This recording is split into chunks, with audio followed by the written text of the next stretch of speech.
There's something unsettling about abandoned houses, especially at night. The way they sit in silence, long forgotten, their windows like dark, empty eyes watching as you pass by. I never liked driving past that house. It sat alone on the side of Hollow Road, its walls cracked, its roof barely holding together. No one lived there, hadn't for years. People said it was haunted, that strange lights flickered in the windows, that if you stopped your car nearby, you'd hear whispers coming from inside.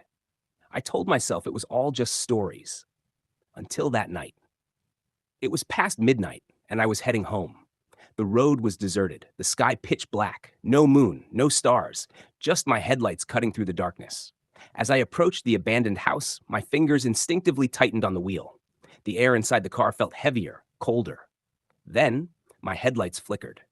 For just a second, the road went dark. And when they came back on, someone was standing in the house's second floor window.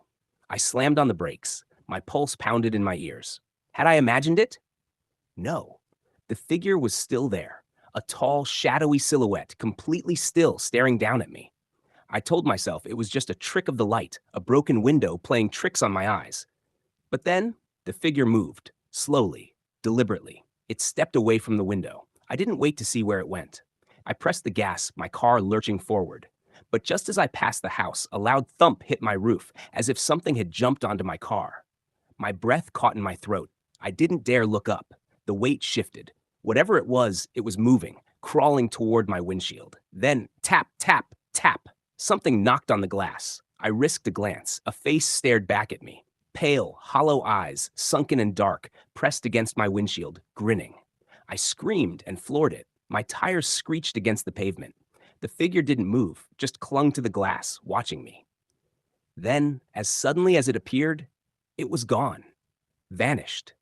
I didn't stop driving until I reached my house.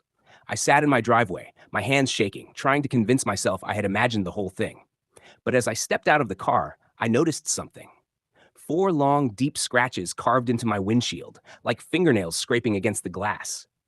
And when I turned back to look at the abandoned house in the distance, the second floor window was empty. But the front door? It was wide open.